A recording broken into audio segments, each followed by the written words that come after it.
mensagem dessa manhã, na epístola do apóstolo Paulo a Tito. Hoje nós vamos, pela manhã, considerar o assunto das eleições, não das eleições nacionais, mas das eleições que para nós também se reveste de grande importância, as eleições para presbíteros que estamos tratando. E hoje nós vamos considerar os aspectos específicos das qualificações para o presbiterato. Vamos então ler a epístola de Paulo a Tito, o capítulo 1. Vamos ler todo o primeiro capítulo.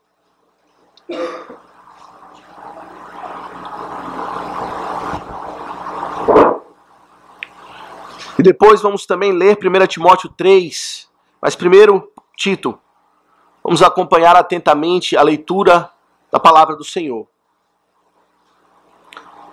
Tito 1 diz assim a palavra de Deus: Paulo, servo de Deus e apóstolo de Jesus Cristo, para promover a fé que é dos eleitos e o pleno conhecimento da verdade segundo a piedade, na esperança da vida eterna, que o Deus que não pode mentir prometeu antes dos tempos eternos, e em tempos devidos manifestou a sua palavra mediante a pregação que me foi confiada, por mandato de Deus, nosso Salvador.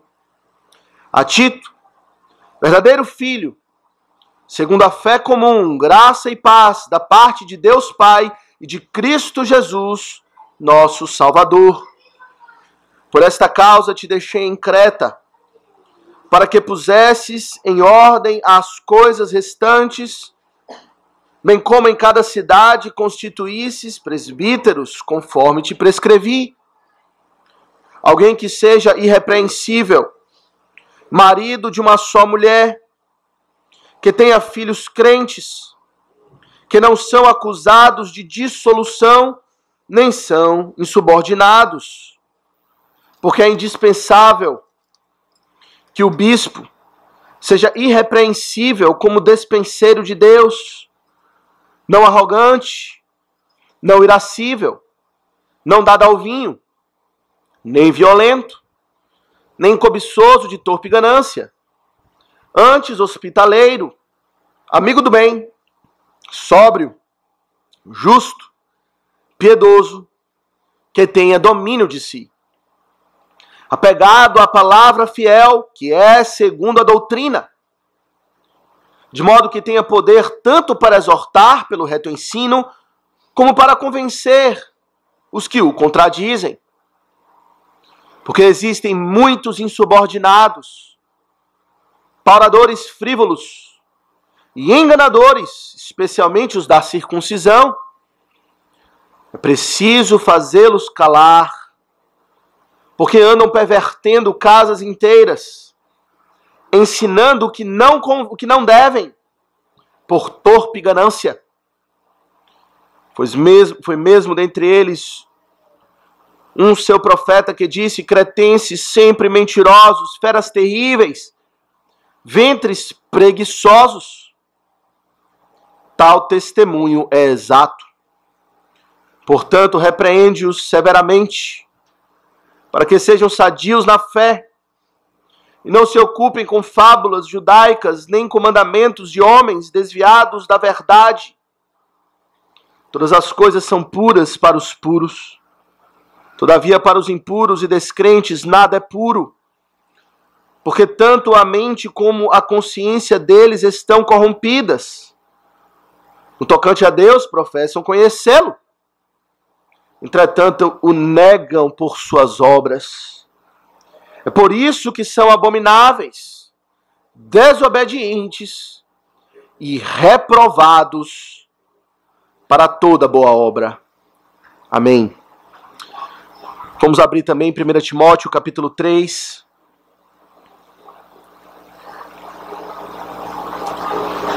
E ler dos versos 1 a 7. 1 Timóteo 3, dos versos 1 a 7, semelhantemente diz assim a palavra do Senhor: fiel é a palavra, se alguém aspira ao episcopado, excelente obra almeja. É necessário, portanto, que o bispo seja irrepreensível, esposo de uma só mulher, temperante, sóbrio, modesto, hospitaleiro, apto para ensinar, não dado ao vinho, não violento, porém cordato, inimigo de contendas, não avarento, e que governe bem a própria casa, criando os filhos sob disciplina, com todo o respeito. Pois se alguém não sabe governar a própria casa, como cuidará da igreja de Deus? Não seja neófito, para não suceder que se ensoberbeça e incorra na condenação do diabo. Pelo contrário, é necessário que ele tenha bom testemunho dos de fora, a fim de não cair no opróbrio e no laço do diabo. Amém. Senhor, mais uma vez abençoe a leitura da sua santa palavra. Meus irmãos, vamos curvar a nossa fronte, orar, suplicando de Deus a sua graça, a sua orientação, a sua assistência na pregação da palavra. Santo Deus, aqui estamos diante da tua palavra, ó Deus, que nos instrui em todos os aspectos da nossa vida, nos instrui como igreja, como devemos proceder, como devemos instituir e escolher as nossas lideranças, os presbíteros, pastores, que irão presidir sobre nós.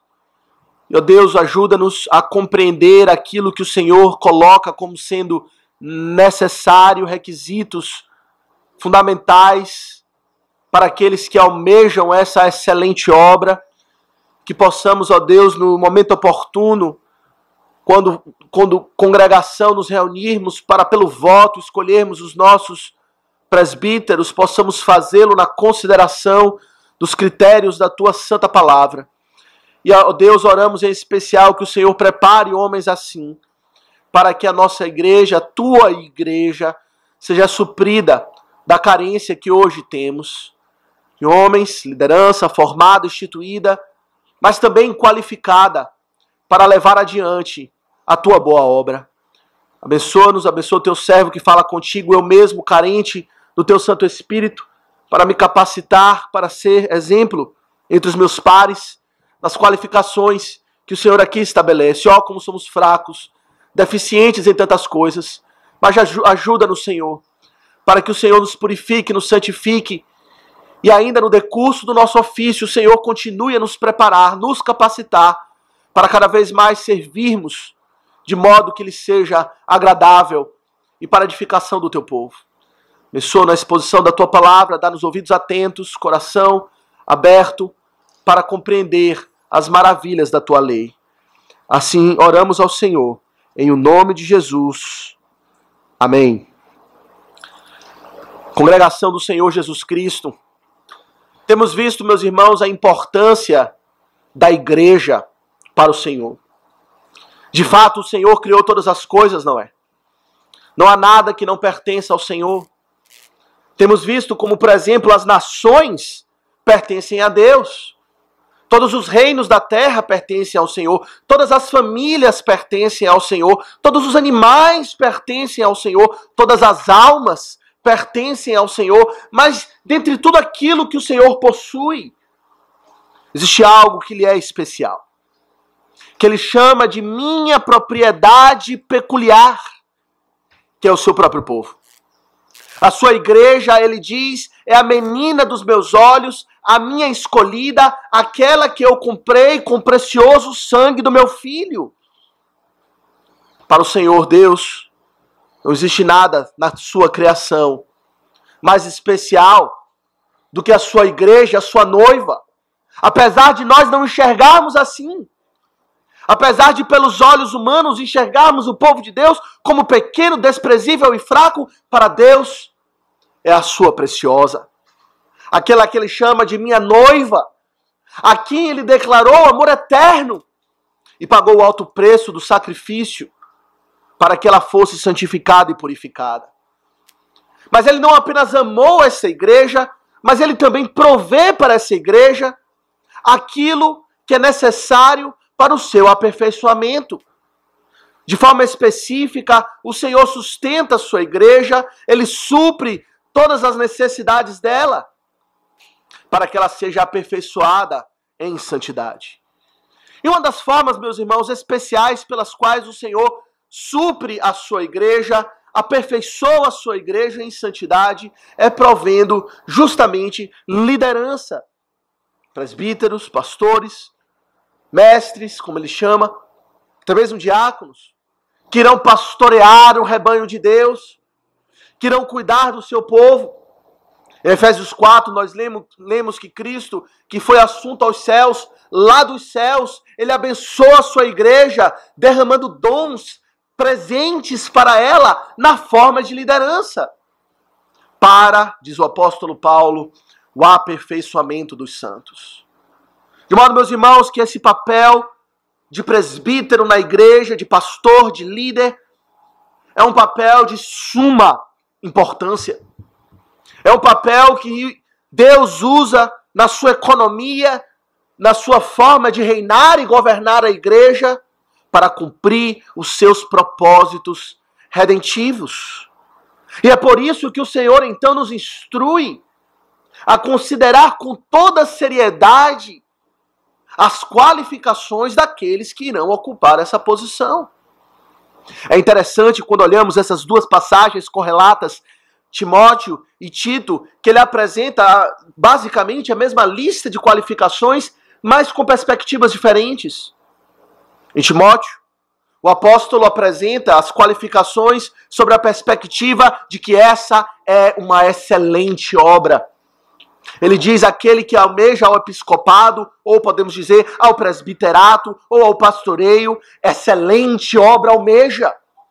Não é uma obra de só menos, não é uma obra pequena, mas é algo excelente. Estamos considerando a escolha dos nossos governantes para a nação, não é? E compreendemos que, de forma análoga, é uma excelente obra. É uma obra de grande responsabilidade e, portanto, passamos tanto tempo ruminando, pensando e discutindo se aquele que vai reinar, aquele que vai governar, de fato, está qualificado para isso. Podemos dizer que de forma ainda superior. Pois uma obra, de fato, na igreja, ela é sobreexcelente. O Senhor estabelece critérios que devemos considerar com toda seriedade, pois aquele que irá ocupar esse posto, ele irá ocupar um posto sobremodo excelente. Mas escrevendo a Tito, o apóstolo ele apresenta a importância de qualificações sobre outra perspectiva. Veja comigo, lá no capítulo 1. Lá em Tito, capítulo 1, nós temos as qualificações a partir do verso 5, mas no verso 10 ele explica a importância dessas qualificações. Tendo apresentado as qualificações, ele fala no verso 10, porque existem muitos insubordinados, paradores frívolos e enganadores, especialmente os da circuncisão, e é preciso fazê-los calar. A perspectiva que o apóstolo Paulo apresenta aqui em Tito não é da perspectiva de ser uma obra excelente, mas do fato da realidade triste de que existe uma liderança instituída na igreja que é desqualificada. Homens enganadores, pauradores frívolos, que ensinam o que não devem. E aqui ele nos diz das consequências terríveis dessa liderança, pois eles vão de casa em casa, pervertendo casas inteiras, ensinando aquilo que não convém, distorcendo a mente.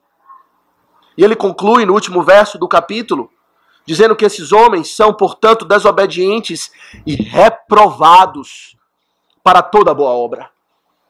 Eles são desqualificados, pois eles não têm servido para a edificação da igreja. Eles não têm servido dentro dos critérios de Deus e, portanto, não deveriam estar ali. Não preenchem as qualificações. De modo, meus irmãos, que por um lado é uma obra excelente, por outro lado é uma obra arriscada, que se não for conduzida da maneira que Deus instrui, há muita coisa em jogo. E por isso Paulo então apresenta para nós os critérios de Deus para escolhermos as nossas lideranças eclesiásticas. De fato, quando nos reunimos para escolher a nossa liderança, embora escolhemos pelo voto, precisamos compreender que não escolhemos aqueles que nós achamos que são os melhores, mas a nossa escolha deve ser um reconhecimento daqueles que Deus escolheu, daqueles que Deus já capacitou com essas qualificações e estão, portanto, habilitados para toda boa obra, capacitados e qualificados para servir na igreja de modo que ele seja agradável. Uma liderança fiel. É isso que precisamos, não é? Uma liderança fiel. E aqui, meus irmãos, nesses versos de tanto Tito quanto em Timóteo, nessa lista de qualificações, especialmente Tito 1, a partir do verso 5, nós temos aqui os critérios para um presbítero fiel. E nós agrupamos esses quesitos ou esses critérios em 5 categorias. Ele é, em primeiro lugar, fiel na santidade. Em segundo lugar, ele é fiel na família. Em terceiro lugar, ele é fiel na fraternidade. Em quarto lugar, ele é fiel na doutrina. E por último, ele é fiel na fé. Fiel na santidade, fiel na família, fiel na fraternidade, fiel na doutrina e fiel na fé. De fato, essas são as qualificações, não é? Sem mesmo considerá-las detalhadamente, apenas quando consideramos essas categorias, nós vemos como Deus é sábio em endereçar as várias áreas da vida daqueles que vão servir na igreja. E na verdade tudo começa com a sua própria vida de santidade, não é? Aquele que vai servir na igreja do Senhor como um líder do povo de Deus, ele deve ser um homem marcado por uma vida fiel, de santidade, de consagração a Deus. Isso está expresso naquela palavra de forma geral, como já vimos na última ocasião que tratamos esse assunto, quando diz que ele deve ser irrepreensível. De modo geral, ele deve ter uma vida livre de manchas muito claras que caracterizam ou descaracterizam a sua conduta, a sua moral, a sua reputação. Mas o apóstolo, meus irmãos, não apenas fala de forma geral que ele deve ser irrepreensível, mas ele detalha, ele desenha para nós. Às vezes nós precisamos disso, não é? Precisamos do detalhamento, pois nós, se dissermos irrepreensível de forma genérica apenas, facilmente arranjaremos desculpas para aquelas áreas que nós gostamos de ser indulgentes. Mas o apóstolo é específico. Ele fala, por exemplo, tanto em 1 Timóteo como Tito, que aquele que vai servir na igreja do Deus vivo, no verso 8 de Tito, deve ser temperante, deve ser um homem sóbrio, deve ser um homem modesto. Essas são expressões de santidade, não é? O homem temperante é aquele que ele anda de modo circunspecto. Ele está livre de influências excessivas da paixão, da lascívia, das emoções. O Senhor conclama seus pastores, seus presbíteros a serem homens sóbrios em seus desejos, sentimentos e atitudes. O homem temperante, ele põe limites à sua liberdade. Ele não se entrega a indulgências, ele não se entrega a paixões e a prazeres, mas ele se limita. Ele compreende as suas fraquezas. Ele não confia em si mesmo. Ele sabe, como cantamos no Salmo, durante a liturgia, que a sua estrutura é pó. Ele desconfia. Ele depende de Deus para todas as coisas e, portanto, ele anda de modo temperante, modesto, com sobriedade. É uma expressão que expressa a ideia de autocontrole.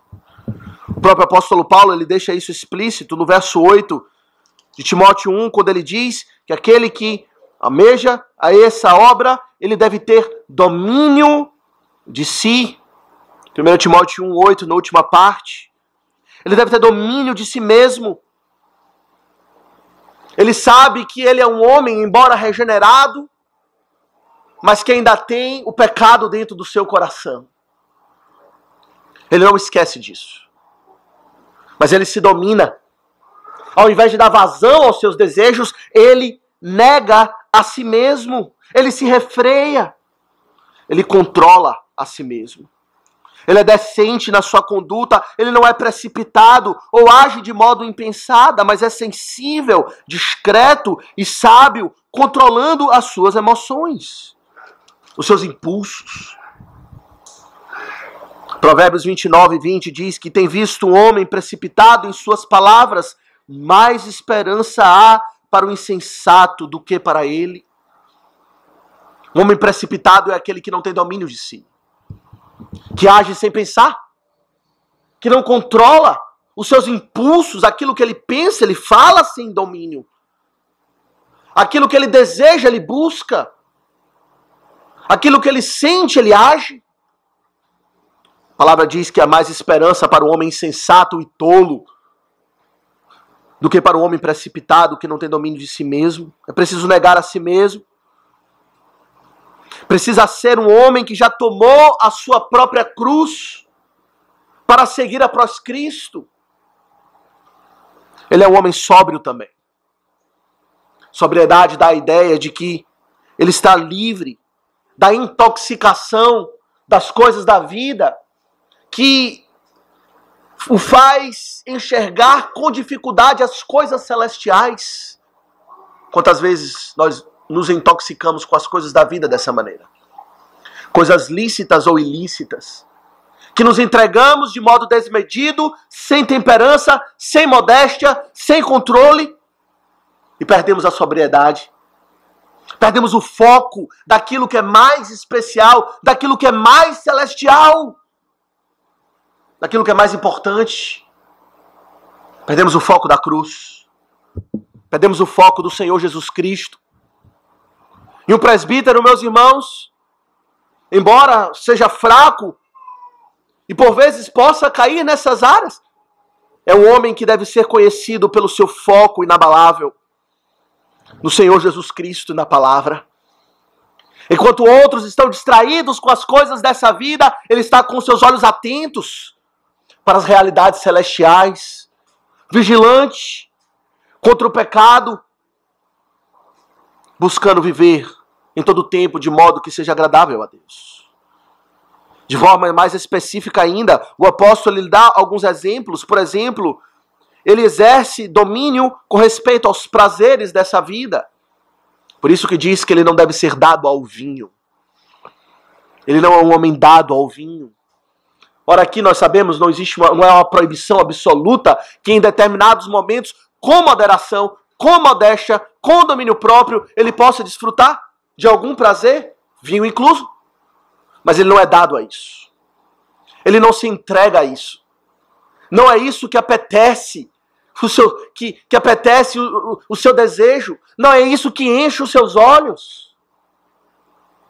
Não é isso que o atrai. Seja o vinho, seja qualquer outro prazer. Prazeres dessa vida, prazeres lícitos, que nós podemos desfrutar com modéstia e sobriedade. Um homem que serve à igreja, ele não tem o seu coração enraizado nos prazeres dessa vida, as coisas da terra.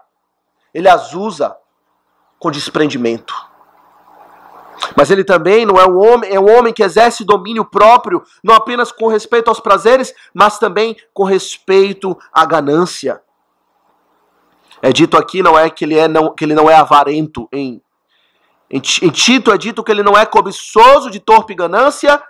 Em Timóteo é dito que ele não é avarento. E em Êxodo 18, aquela passagem que nós vimos no Antigo Testamento, quando anciãos são entregues a Moisés para auxiliá-los, é dito que eles devem ser homens que aborrecem a avareza.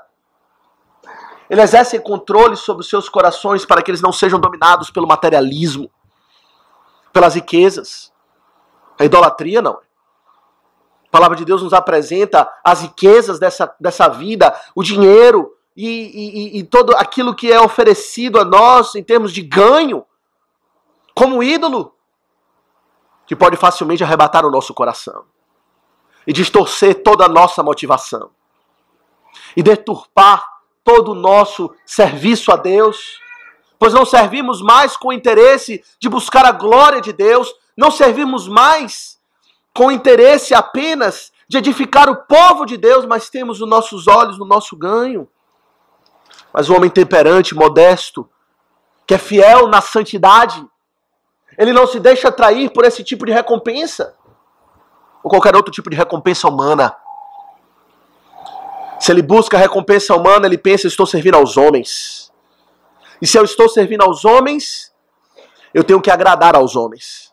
E se eu tenho que agradar aos homens, eu não posso dizer aquilo que virá a ofender os homens. Mas o servo de Deus está livre desse tipo de motivação, pois o seu interesse é agradar a Deus. E, portanto, ele dirá aquilo que Deus disse, que Deus o mandou dizer, ainda que isso lhe custe muito. Dinheiro, reputação, recompensas.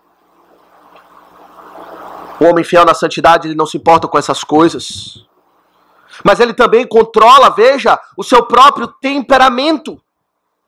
Não apenas os prazeres, não apenas a ganância, a motivação torpe e vil, mas também o seu próprio temperamento. Veja em Tito, no verso 7. É dito que o homem que vai servir nessa posição, ele não é arrogante, ele não é irascível ou iracundo, ele não é dado ao vinho, mas também é dito que ele não é violento. Não é arrogante, não é irascível, não é violento. Lá em Timóteo nós lemos que ele não é violento, porém ele é cordato, inimigo de contendas. Isso significa dominar o nosso próprio temperamento, não é? O Senhor aqui não está dizendo que homens que têm uma personalidade forte não possam exercer no ministério, mas está dizendo que esse tipo de homem deve aprender a controlar a sua personalidade forte, que facilmente extrapola em ira pecaminosa. Aqueles de nós que temos esse tipo de personalidade, mais forte, mais indignada, facilmente extrapolamos e pecamos com ira pecaminosa, pecamos com violência, se não for física, pelas palavras. Facilmente nos envolvemos em contendas. Mas aquele homem que tem esse tipo de personalidade deve controlar-se a si mesmo. Ai, quão difícil é, meus irmãos. Mas Deus nos dá graça. E é preciso ser assim. É dito que ele deve ser positivamente cordato. Cordato quer dizer que ele é gentil, que ele é cortês, que ele é tolerante, que ele é bondoso para com todos. Não é uma pessoa briguenta, não é uma pessoa que cria inimizades, mas controla os seus impulsos para contender naquilo que ele pensa. Exerce domínio próprio, santidade, fidelidade. Ele nega a si mesmo. E essa prudência, meus irmãos, do seu temperamento vai influenciar suas ações, no seu modo de agir na igreja, no seu modo de agir para com as ovelhas, mas vai influenciar também o seu falar. Esse é o instrumento principal de um presbítero, não é? A palavra. Aquilo que ele diz. Por isso, quando o apóstolo começa a dar a sua dura crítica àqueles que eram reprovados para toda boa obra, é dito que eles eram pauradores frívolos, tagarelas. Falavam com frieza e ensinavam aquilo que não deviam, usavam as palavras sem nenhum controle. Eles não eram discretos no falar, prudentes no falar. Mas é preciso que seja assim. Um homem na liderança que não tem controle da sua língua, ele será um grande fofoqueiro. Falará aquilo que não deve. Espalhará fofocas e contendas, causando divisão no meio da igreja, causando mal, inimizades, procurando briga. Não pode ser assim, meus irmãos. O homem que vai servir como líder na igreja, ele tem que ser fiel na santidade. 1 Timóteo 4,12 diz o seguinte: Quando o apóstolo aqui, Paulo, fala a Timóteo especificamente, mas a todos nós, por inferência, ele diz: ninguém despreze a tua mocidade, pelo contrário, torna-te padrão dos fiéis. Na palavra, no procedimento, no amor, na fé e na pureza. Procedimento santo. É preciso que ele seja um fiel servo do Senhor, numa vida de santidade. Mas em segundo lugar, meus irmãos, é dito aqui, nós vemos isso de forma muito clara, tanto em Tito quanto em Timóteo, que aquele que vai servir ao Senhor como oficial, como pastor, como presbítero, ele deve ser também fiel na família. Não apenas fiel na sua santidade pessoal, controlando as suas emoções, controlando o seu temperamento, controlando os seus apetites, mas a sua vida familiar é marcada também por fidelidade. Fidelidade à palavra de Deus. E isso fica claro quando aqui o apóstolo faz referência tanto ao seu relacionamento com a sua esposa, quanto ao seu relacionamento para com seus filhos. É dito nas duas passagens, tanto em Timóteo quanto em Tito, que ele precisa ser esposo de uma só mulher. Esposo de uma só mulher. Aqui está falando do seu relacionamento para com sua esposa. Esse critério, meus irmãos, geralmente surgem muitas dúvidas. O que ele quer dizer com isso? Existem muitas teorias, a verdade é essa. Muitas pessoas pensam que pode ser isso ou aquilo. As várias teorias são, por exemplo, alguns pensam que ele está dizendo aqui que é necessário ser casado. Aquele que vai servir como um oficial na igreja, ele é esposo de sua mulher, então ele necessariamente precisa ser casado. E muito embora, meus irmãos, nós reconhecemos os benefícios do casamento para auxiliar no serviço ministerial, seja como presbítero, seja como pastor, não pode ser essa a especificação do apóstolo Paulo. Afinal de contas, ele mesmo não era casado. Ele mesmo era solteiro. Então está excluída essa possibilidade. Alguns entendem, em segundo lugar, que aqui ele está dizendo ou excluindo pessoas que estão no segundo casamento. Aqueles que passaram por um divórcio e casaram-se novamente estão excluídos da possibilidade de servir no ministério. Olha, meus irmãos, isso não faz sentido. Pois aqueles que passaram por um divórcio podem muito bem passar por um divórcio, sendo ele a parte inocente, não tendo culpa diante de Deus, para com nada. Ou ele pode até mesmo ser um viúvo, que não se divorciou em momento algum, mas pela providência de Deus levou a sua esposa e ele se casou novamente, e não haveria nenhum tipo de entendimento que o proibisse, não faz sentido esse tipo de explicação. Alguns entendem, e aqui talvez seja uma possibilidade mais próxima do aceitável, e Calvino entende dessa maneira, que ele está aqui proibindo a poligamia. Pois naquele tempo ainda existia essa prática. O homem tomava várias mulheres por esposas, e o apóstolo aqui está dizendo que aquele que vai servir como oficial não pode estar nessa condição. Talvez seja até um membro de uma igreja, esse é o argumento. Talvez seja até membro da igreja, mas de modo algum poderá ocupar a posição de um oficial na igreja se ele é marido de mais de uma esposa. Porém, meus irmãos, o entendimento que nós temos, e aqui nós temos apoio em muitos outros estudiosos da palavra de Deus, é que ele está falando aqui que o seu relacionamento para com a sua esposa é um relacionamento marcado por fidelidade e pureza. É um homem que é dedicado à sua esposa. É um homem que é fiel para com a sua esposa, de modo que a sua vida familiar, a sua vida conjugal está livre de suspeitas de imoralidade. E que ele não é um homem que anda por aí, alguns percebem, flertando com outras mulheres, se engraçando com outras mulheres, mas que ele tem uma postura íntegra com respeito a isso, e de fato é muito importante. A palavra diz em Hebreus 13, verso 4, que digno de honra entre todos seja o matrimônio, bem como o leito sem mácula. E aqui o apóstolo talvez esteja dizendo a isso, e nós entendemos assim, que ele está dizendo que o leito matrimonial, o seu relacionamento com sua esposa, seja um relacionamento marcado pela pureza. Um leito digno de honra, porém sem máculas, sem estar manchado por dúvidas de imoralidade.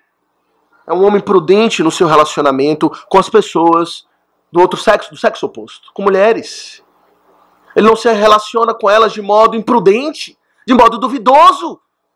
É importante, é interessante que o próprio apóstolo Paulo, veja, em 1 Timóteo, no capítulo 5, instruindo Timóteo sobre como ele deve lidar com as várias pessoas na igreja.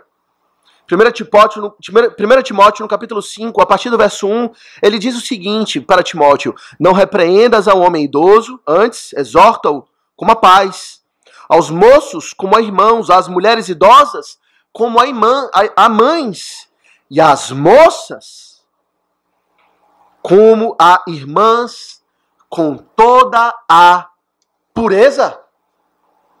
No seu relacionamento enquanto líder na igreja, como presbítero, ele estará interagindo com as irmãs, estará interagindo com moças, para exortar, para consolar, para demonstrar, para trazer a palavra de Deus, para pastorear. E ele precisa fazê-lo com toda a pureza, e por isso ele precisa ser um esposo de uma só mulher. Não dá, né, irmãos? Um homem que tem dúvidas nessa área, que a igreja suspeita de ser um homem que tem fraquezas nessa área. É preciso ampará-lo, socorrê-lo na sua fraqueza, estender a destra de misericórdia a ele, para que ele seja livre do seu pecado, mas não pode ocupar o posto de liderança na igreja. Porém, meus irmãos, alguns entendem, e aqui eu penso, que quando o apóstolo diz esposo de uma só mulher, ele não está limitando a questão sexual, que ele é fiel nesse aspecto. Mas ele está falando de uma forma mais ampla, de que ele é um homem dedicado à sua esposa, que ele é um marido fiel. Não apenas fiel sexualmente, mas é fiel com respeito a todas as suas atribuições enquanto marido. É um marido dedicado, é um marido que cumpre as suas obrigações enquanto marido, cumpre o papel que Deus o deu. A sua casa está bem governada em todos os aspectos, pois ele, como cabeça do lar, ele conduz todas as coisas em boa ordem, financeiramente, emocionalmente, em todos os aspectos. Ele é aquele que protege, que supre, que provê, que está adiante. Ele não é um preguiçoso, ele não é um indolente, não é aquele tipo de homem que senta em casa, bota o perna para cima e deixa a sua esposa liderar, ainda que ele seja fiel a ela. Mas ele assume o seu papel de liderança. Liderança nas decisões, liderança espiritualmente também. Ele é aquele que conduz a sua família à igreja, ao ensino da palavra. Ele é o líder do lar. Ele é aquele que provê para o seu lar. Ele não inverte os papéis. Mas ele é o esposo de uma só mulher. Ele é dedicado. Ele cumpre o seu papel de marido para com a sua esposa.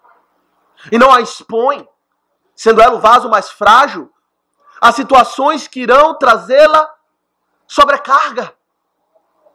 Mas ele assume o peso, o próprio peso que o marido deve levar. Ele é fiel na família. Mas ele é fiel na família não apenas com respeito à sua esposa, mas também com respeito aos seus filhos. Veja comigo, novamente no texto. Isso está escrito nos dois versos, tanto em Timóteo quanto em Tito, mas olhe comigo Tito primeiramente, no verso 6. Nós lemos, verso 6, que alguém que seja irrepreensível, marido de uma só mulher, mas também que tenha filhos crentes, e que não são acusados de dissolução, nem são insubordinados.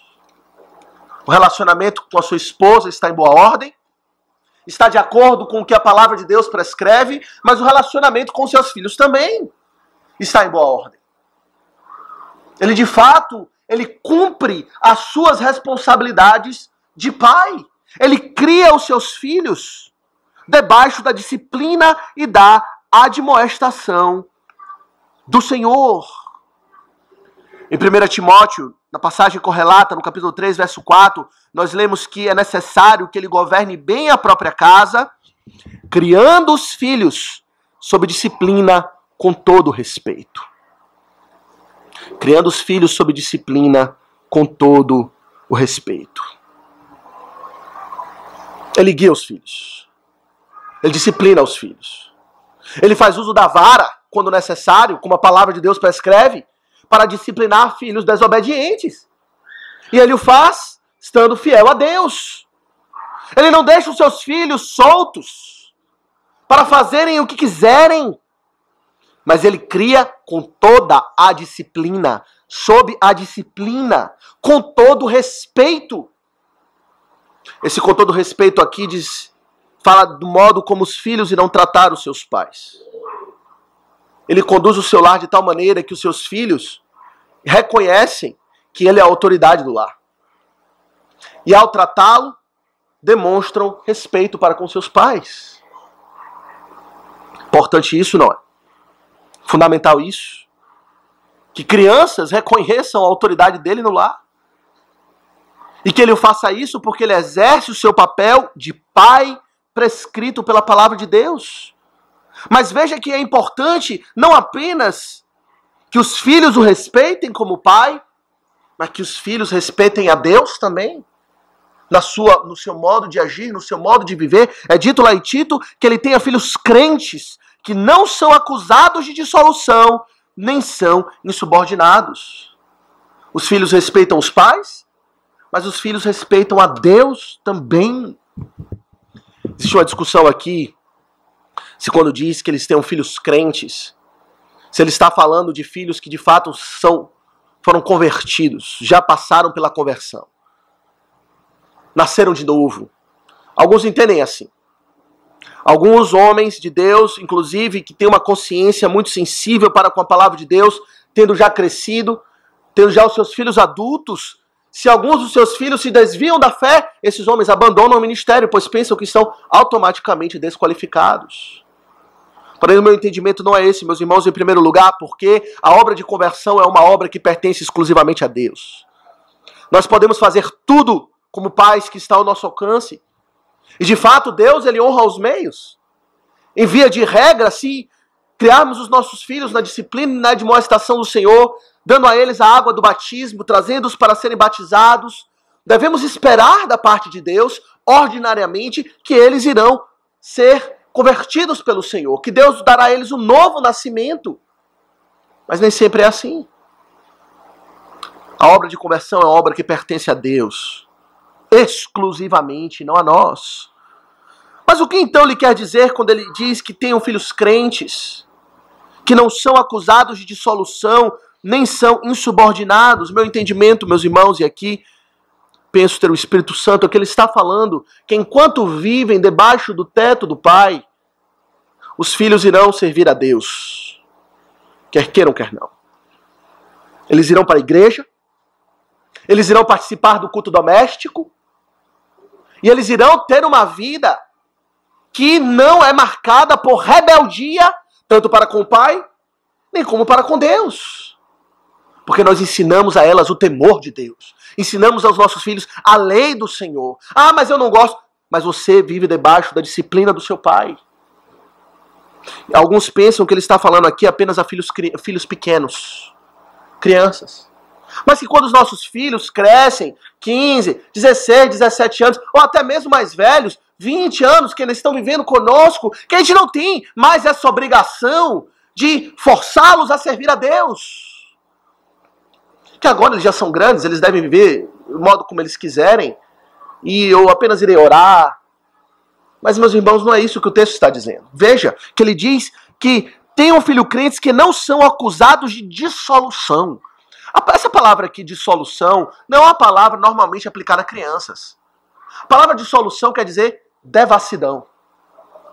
Tenham filhos crentes que não são acusados de devassidão, que não são devassos. Isso é uma palavra que diz respeito a alguém que já tem pelo menos alguma maturidade. Ele e seus filhos não podem ser acusados disso, enquanto vivem debaixo do seu teto. Se eles querem viver assim, que eles saiam do teto do pai e da mãe. Eu me lembro da parábola do filho pródigo, não é?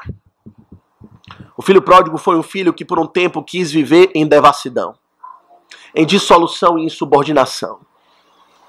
E ele sabia, pois ele foi criado como um filho crente, que ele não poderia viver essa vida estando debaixo da casa do seu pai. E por isso ele pede, me dá meu dinheiro, que eu vou viver minha vida. E de fato, o pai entristecido, vá. De fato ele foi e viveu. E quando ele retornou arrependido, o que é que o seu pai diz? Meu filho estava morto. Ele morreu para mim. Pois ele escolheu viver em devassidão. Nós temos a responsabilidade para com os nossos filhos. Enquanto eles estão debaixo do nosso teto, eles vão viver como crentes. Vão vir para a igreja. Ah, meu filho não quer vir para a igreja. Não pode. Não pode ser presbítero. Não pode ser um líder na igreja. Meu filho vive em dissolução, devassidão, para festas, todo tipo de insubordinação e rebeldia. Não pode. Meus irmãos, por que isso é tão importante? Por que essa qualificação é tão importante? O próprio apóstolo nos responde, não é? Lá em Timóteo, ele diz, 1 Timóteo 3, verso 5, ele fala, pois é necessário que governe bem a própria casa, criando os filhos sob disciplina, com todo respeito, pois se alguém não sabe governar a própria casa, como cuidará da igreja de Deus? É lógico, não é? Se a sua autoridade no lar não é respeitada, se você como autoridade do lar não tem conseguido conduzir os seus filhos à casa de Deus, sabendo que eles dependem de você para tudo, como você vai conduzir as ovelhas do Senhor? Se você não tem coragem de exortar o seu filho de 15, 16, 17 anos, de que ele não vai para a festa, mas vai para a igreja, que coragem você vai ter de exortar as ovelhas do Senhor que estão rebeldes também? Não terá coragem. Se você não tem autoridade lá, não terá autoridade aqui. Isso é patente, é lógico, da parte do Senhor. É óbvio que é necessário. A primeira área que ele vai exercer a sua liderança é na família. Como ele está exercendo? Para com a sua esposa? Ele cumpre todos os seus papéis? Ou ele é um irresponsável? E com respeito aos seus filhos, ele cumpre os seus papéis, o seu papel? Ele cria debaixo da disciplina para que sejam filhos crentes? Ou ele é um negligente? Se for, é alguém que merece o nosso cuidado, merece a nossa compaixão. Devemos nos aproximar dessa pessoa, orientá-la, orar por ela. Mas não pode ser um presbítero na igreja do Senhor, pois tratará da mesma maneira as ovelhas de Deus. É preciso ser fiel na família, fiel na santidade, fiel na família, mas é preciso também, em terceiro lugar, meus irmãos, que é o presbítero qualificado, aprovado para toda boa obra, seja também fiel na fraternidade. Fiel na fraternidade. A fraternidade, meus irmãos, diz respeito ao relacionamento com as pessoas da igreja. É o amor fraternal. É o amor de irmão. É preciso que ele seja fiel nessa área também. Afinal de contas, ele vai ser um pastor de ovelhas. E a palavra pastor expressa justamente esse cuidado íntimo que ele tem com as ovelhas do Senhor. Enquanto presbítero, para pastorear, ele não pode pastorear de longe. Ele não pode pastorear sem conhecer. Como ele irá pastorear se ele não se envolve? É preciso conhecê-las bem. E veja que isso está expresso tanto em Timóteo quanto em Tito. Tito, que temos olhado como texto base, no verso 8 está expresso logo no início do verso 8, quando diz que ele deve ser hospitaleiro e amigo do bem. Hospitaleiro quer dizer isso, não é, meus irmãos? Hospitaleiro, nós já temos pregado nos últimos meses algumas mensagens sobre a importância da hospitalidade, mas quer dizer aquela disposição de abrir a sua casa, mas não só a sua casa, o seu coração para receber estranhos. A palavra hospitaleiro literalmente quer dizer amor por estranhos. Eu vou amar pessoas que eu não tenho tanta intimidade assim, que eu não conheço assim, com o propósito de que eu venha a conhecê-las. De que eu venha a suprir as suas necessidades, mas que eu venha a conhecê-las. Aquele que tem esse amor por estranhos não pode ser alguém que vive só em panelinha, que só ama aqueles que ele já conhece. Aqueles que já são seus amigos, que já fazem parte do seu ciclo de amizade, que fazem parte da sua família, por exemplo. Mas ele está com o coração aberto para todos. Ele não trata com 2 pesos e 2 medidas, ele ama estranhos. E por isso ele tem a porta do seu lar aberta. De forma muito prática é isso. É ter a porta da sua casa aberta para receber pessoas. Nós sabemos como o convívio dos momentos de culto é tão superficial, não é? É um momento celestial, é um momento sublime, é o ápice da vida da igreja, quando nós nos unimos para cultuar a Deus, mas não é suficiente para nos conhecermos. Chegamos muitos atrasados no culto, que não devem. Outros, acaba o culto, saem mais rápido do que o trovão. E não conhecemos uns aos outros. E ainda que você fique aqui, você chegue mais cedo, saia mais tarde, não é um ambiente propício para termos conversas íntimas, para conhecermos as suas dores, sabermos do que você passa, das suas dificuldades. É aquela conversa de camaradagem, que é boa, mas não promove a fraternidade. Aquele, então, que está disposto a servir ao Senhor, deve ter essa disponibilidade de receber pessoas, de estar aberto também para receber convites. Para, quando convidado, alegremente aceitar as oportunidades para se aproximar das pessoas. Significa que ele deseja ter cheiro de ovelha, como falamos aqui. Ele está próximo das ovelhas de tal modo que ele tem o cheiro delas. Ele deseja ter isso. Importante, não é? Ser fiel na fraternidade. Mas é necessário também, meus irmãos, e isso quão fundamental é, que ele seja fiel na doutrina. Fiel na santidade, fiel na família, fiel na fraternidade. Ah, mas quão importante, quão fundamental, imprescindível é que ele seja fiel na doutrina. Um presbítero, nós vimos, a sua responsabilidade principal é pastorear o rebanho de Deus. Atender para o rebanho de Deus, como lemos em Atos 20, 1 Pedro 5. Essa é a sua função principal. E como pastor, meus irmãos, o seu cajado é a palavra de Deus. É esse o modo pelo qual ele pastoreia a igreja.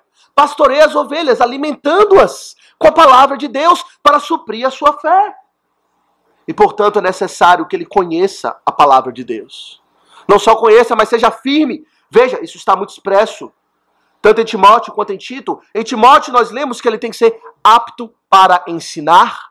Mas em Tito nós lemos esse atributo sendo descrito de uma forma mais ampla. Olhe comigo no verso 9. Tito 1:9. Ele precisa ser o quê? Apegado à palavra fiel, que é segundo a doutrina, de modo que tenha poder tanto para exortar pelo reto ensino, como para convencer os que o contradizem. Ele é apegado à palavra fiel. Importante, meus irmãos. Ele é apegado à palavra de Deus, mas de uma maneira fiel. Sabe por quê? Porque existiam naqueles tempos aqueles que deturpavam as Escrituras, que usavam da palavra de Deus não com fidelidade, mas de forma gananciosa, de forma pervertida. Em 2 Pedro nós lemos isso, 2 Pedro 3,16, quando fala justamente de uma liderança desqualificada. Pedro diz o seguinte, que eles falam acerca de assuntos, como de fato costumam fazer em todas... Não, falam de Paulo, aliás, perdão. Ele fala de Paulo, que escreve acerca de assuntos, como de fato costuma fazer em todas as suas epístolas, nas quais há certas coisas difíceis de entender, e aí ele diz que os ignorantes e instáveis deturpam, como também deturpam as demais escrituras para a própria destruição deles. Interpretação distorcida não é coisa de hoje, é coisa do Éden. Antes da queda do homem, Satanás já estava distorcendo a palavra de Deus. Quando o Senhor falou para Eva, a primeira coisa que Adão veio foi distorcer a palavra, deturpar a palavra. E, meus irmãos, essa talvez seja a pior das táticas dos falsos mestres, falsos profetas. Eles não são apegados à palavra fiel. fielmente apegados à palavra, a uma interpretação ortodoxa, fazendo jus ao contexto, a uma interpretação sincera e honesta da palavra de Deus, mas eles buscam os seus próprios interesses. Na palavra, eles têm as suas próprias ideias, têm as suas próprias concepções, e eles usam a palavra de modo sorrateiro para, pensando versos aqui e ali, fora de contexto, justificar as suas próprias ideias. Eu preciso dizer quão danoso isso pode ser para uma igreja? Mortal, não é? Especialmente quando ele resolve deturpar o próprio evangelho. É mortal para a alma das ovelhas do Senhor. E é por isso que é necessário que ele seja apegado à palavra fiel. Veja como ele enfatiza a fidelidade e a ortodoxia quando ele diz que é segundo a doutrina. Segundo o ensino dos apóstolos. Ele compreende a palavra segundo a verdade e a doutrina correta que tem sido ensinada. E não segundo a sua própria forma de ver as coisas. Abre em 2 Timóteo comigo. No capítulo 4, o apóstolo aqui ele fala a respeito dos últimos dias, que parece que já chegaram, não é? Chegaram desde o tempo do Pentecoste. Mas olha o que ele diz em 2 Timóteo 4, a partir do verso 3. Ele diz que, pois haverá tempo em que não suportarão a sã doutrina. Pelo contrário, cercar-se-ão de mestres segundo as suas próprias cobiças, como que sentindo coceira nos ouvidos. Os homens não suportam a sã doutrina. E via de regra tendem a rejeitar homens que são apegados à palavra fiel que é segundo a doutrina.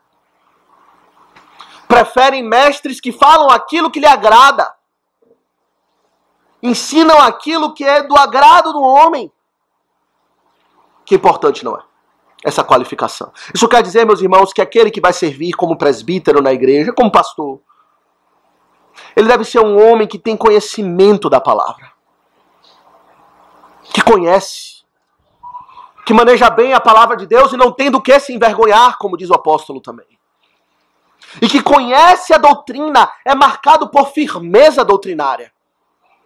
Não é um homem levado de um lado para o outro por todo vento de doutrina, mas ele tem a sua âncora firme na doutrina dos apóstolos e na palavra de Deus. Isso para nós, no nosso contexto, se reveste de uma qualificação toda especial quando consideramos o aspecto da igreja presbiteriana, que é uma igreja confessional. A sua confessionalidade.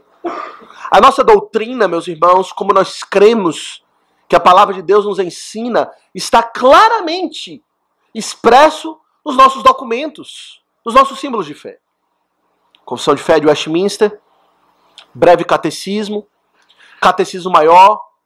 Está lá escrito como presbíteros e pastores devem crer para servir na igreja. Inclusive, meus irmãos, aqueles que são ordenados ao sagrado ministério ou ao presbiterato, na sua ordenação, eles fazem um voto solene diante de Deus, dizendo e confessando que creem que a confissão de fé e os catecismos são a fiel exposição do sistema de doutrina ensinado nas Santas Escrituras. Eles confessam isso. Mas que tragédia é quando um presbítero faz um voto de mentiroso.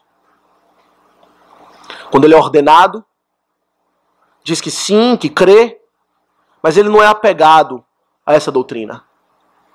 Tem as suas exceções, tem as suas discordâncias, algumas delas graves, adotam a sua própria forma de ver as coisas, quebram seus votos confessionais e demonstram que não são apegados à palavra fiel, que é segundo a doutrina. É preciso, meus irmãos, que esses homens sejam homens zelosos pela doutrina. O apóstolo escrevendo em Timóteo também, veja como essas cartas são importantes, 1 Timóteo, 2 Timóteo e Tito. Ele descreve a igreja como a coluna e baluarte da verdade. A igreja pode ser descrita por vários ângulos, não é? Mas o apóstolo, ele descreve a igreja nessa passagem, dizendo que a igreja é o sustentáculo da verdade, é a coluna. E que coluna é essa? Se não a sua liderança. É responsabilidade dos presbíteros não apenas estar firme na doutrina, mas defendê-la, sustentá-la. Que lamentável quando presbíteros rejeitam isso. Não se tornam mais colunas, mas pelo contrário começam a minar a coluna com suas marretas de mentira e de verdades próprias, das suas opiniões particulares, começam a minar as bases da coluna da verdade. Uma inversão total de papéis. Ele está ali para defender a verdade e não para miná-la. Mas, meus irmãos, não se enganem, isso acontece. É isso que o apóstolo nos diz em Tito, não é? Que homens ensinam o engano, pervertem casas inteiras, não são apegados à verdade de Deus. E a igreja que sofre. É preciso que sejam homens zelosos pela verdade. Não estão em dúvidas dela. Não estão ainda formando as suas próprias concepções e opiniões. Mas estão convictos do que creem. Mas não apenas isso, mas, veja, eles têm que estar convictos. Mas é preciso que em algum grau ele tenha a habilidade para transmitir essa verdade. Veja, no verso 9. Tito 1:9, ele é apegado à palavra fiel, que é segundo a doutrina, de modo que, veja, de modo que tenha poder tanto para exortar pelo reto ensino, como para convencer os que o contradizem. Ele tem essa habilidade. Ele maneja bem a palavra fiel de tal modo que ele tem alguma habilidade para transmiti-la. Ele é apto para ensinar, como lemos em Timóteo. Ele tem poder para contradizer, para convencer aqueles que contradizem. E saiba, se você for ser presbítero, for ocupar essa posição na igreja, é isso que você vai enfrentar. O tempo todo, dúvidas, perguntas, questionamentos.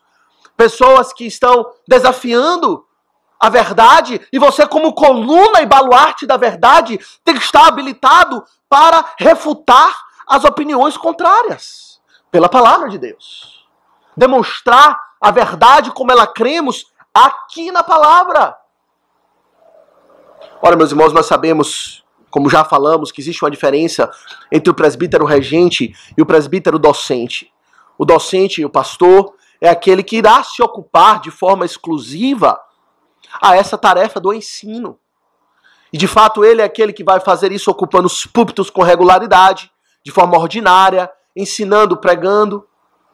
Mas os presbíteros, embora não tenham essa responsabilidade primária, pois a sua responsabilidade primária é a regência, eles também devem ser aptos para ensinar. O critério está aqui. Eles também têm que ter alguma habilidade para convencer os demais. Ele não deve fugir das oportunidades de ensino que lhe são ofertadas. Quando ele se encontra com alguém que está em necessidade de alguma instrução da palavra de Deus, ele não deve se furtar de abrir a palavra de Deus e apresentar, ainda que com suas limitações. Pois o presbítero docente é aquele que se entrega a isso de forma completa, meus irmãos, mas essa é a base do presbiterato. É a palavra de Deus. Firme nela, doutrinariamente, e capaz de transmiti-la. Ele precisa ser fiel na doutrina. Fiel na santidade, fiel na família, fiel na fraternidade, fiel na doutrina.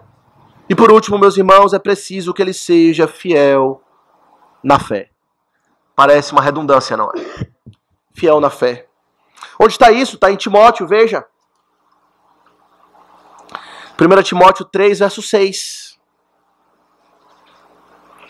Quando diz que ele não seja neófito, para não suceder que se ensoberbeça e incorra na condenação do diabo. Não seja neófito.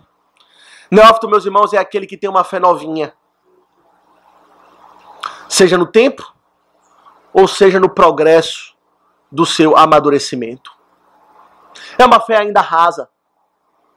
É uma fé que talvez seja marcada por ser uma fé verdadeira, é uma fé que está posta em Jesus Cristo, então, de fato, é uma fé salvífica, mas ainda, talvez não tenha passado pela escola da aflição, não teve tempo suficiente para que essa fé cresça, amadureça, crie raízes.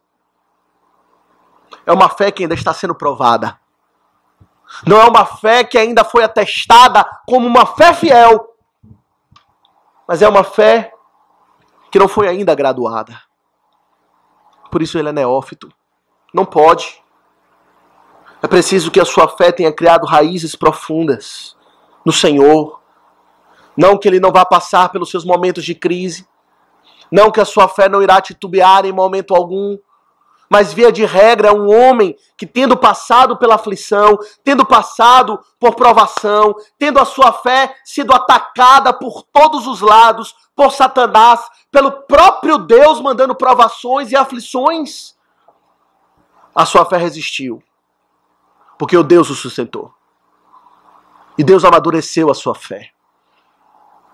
E deu a ele uma firmeza, que ele sabe que ele, na dependência de Deus, é claro, ele continuará olhando firmemente para o autor e consumador da fé, Jesus Cristo, até o fim. Uma fé fiel. E a razão qual é? Ele diz, para não suceder que se ensoberbeça, incorra na condenação do diabo. Meus irmãos, aquele que é neófito é aquele que tem uma fé ainda rasa. Mas se nós colocamos o neófito numa posição de liderança, nós colocamos ele numa posição mais alta do que a sua fé suporta. E ao colocá-lo nessa posição de destaque, se a sua fé não está firme, ele irá cair. Porque ele irá se ensoberbecer. A fé firme é como um fundamento profundo que permite que o edifício seja erigido bem alto e que, portanto, tendo um firme fundamento, não vai resistir às tentações e nem vai se ensoberbecer por isso. Mas aquele que é colocado lá e a fé ainda é fraca, ele ainda não compreende o quão claramente ele é um pecador. Se a sua fé ainda é rasa, ele ainda não tem noções vívidas e claras da malignidade do pecado que habita no seu coração. E de que se ele está ali, é pela graça de Deus. O apóstolo Paulo, que foi colocado numa posição exaltada e que tinha uma firme fé, ele disse, pela graça de Deus, eu sou o que sou. Ele compreendia com clareza que o que ele estava fazendo, ou o que ele era, que os dons que Deus o deu, ele o deu de forma imerecida. E tal é o risco da soberba, que Deus ainda se encarregou de, no apóstolo Paulo, colocar bem fundo um espinho na sua carne, para que ele não viesse assim ensoberbecer. De fato, ele foi elevado a uma posição que nenhum de nós jamais seremos. Ele mesmo diz, ele viu coisas que não é lícito dizer ao mortal. Ele viu o terceiro céu, nem ele sabe direito o que ele viu. Se no corpo ou fora do corpo, não sei, ele diz. Mas ele teve experiências exaltadas. E para que ele não se soberbesse, o Senhor o humilhou, o afligiu, botou um espinho na carne, mensageiro de Satanás para esbofeteá-lo, para que a sua fé não viesse a tombar horrivelmente. É uma posição, por um lado, de honra. É um privilégio servir em nome do Senhor Jesus. Mas é uma posição de grande risco. Satanás caiu assim. Não se ensoberbeça e não incorra na condenação do diabo. Satanás caiu pela soberba. E nós, você, homem neófito, pensa que não irá cair? É preciso ser fiel na fé. Fiel na santidade, fiel na família, fiel na fraternidade, fiel na doutrina, fiel na fé. Uma liderança fiel. É isso que precisamos, meus irmãos. Precisamos rogar a Deus que nos concedam homens assim. Como temos dito, não são homens perfeitos. A fidelidade desses homens nessas coisas não é absoluta e perfeita, pois todos temos muitas fraquezas e Deus vai nos sustentando. Moisés mesmo, ele disse, eu tenho língua pesada. Isaías disse, eu sou um homem de lábios impuros. Todos nós contemplamos, quando olhamos a tarefa que está posta diante de nós, contemplamos a nossa indignidade e infidelidade. Quem é suficiente para essas coisas? Quem está qualificado? Todos nós teríamos a hesitação e dizer, eu estou. Não é? Mas pela graça de Deus, Ele qualifica alguns sim. Com as suas dificuldades, com as suas imperfeições. Ele mesmo continua crescendo junto com a igreja. Pois ao mesmo tempo que Ele é pastor, Ele é ovelha. E Ele é purificado. Mas que o Senhor nos conceda homens que buscam isso. Que compreendem a obra excelente que almejam. E compreendem a seriedade das consequências terríveis que virão sobre todo o povo de Deus. Se ele assume de forma precipitada uma obra pelo qual ele é reprovado. E que o Senhor nos conceda homens fiéis. E meus irmãos, como não concluir com o Senhor Jesus Cristo? Em considerá-lo como supremo pastor. O supremo presbítero, podemos dizer assim. Regente, docente, rei, profeta, sacerdote. E verdadeiramente ele é perfeito em todas as coisas, não é? Ele é perfeito em qualquer coisa que você imagine que seja necessário para o bom cuidado das suas ovelhas. Isso nos consola o coração. Pois ao mesmo tempo que ele nos entrega aos cuidados de pastores e presbíteros imperfeitos, por detrás de tudo está o perfeito pastor, o perfeito presbítero, cuidando da sua igreja mesmo por meio de homens imperfeitos. Isso consola os nossos corações. Como é bom servir a Cristo, não é? Como é bom fazer parte do seu rebanho, ser sua ovelha, gozar dos cuidados do Supremo Pastor, que são estendidas a nós através dos cuidados dos pastores que ele escolheu e dos presbíteros que ele escolheu e colocou na nossa vida para nos orientar pela palavra de Deus. Que todos nós possamos desejar ardentemente fazer parte desse rebanho, que é a igreja do Deus vivo, pois com ela está a vitória. Que o Senhor nos abençoe. Amém.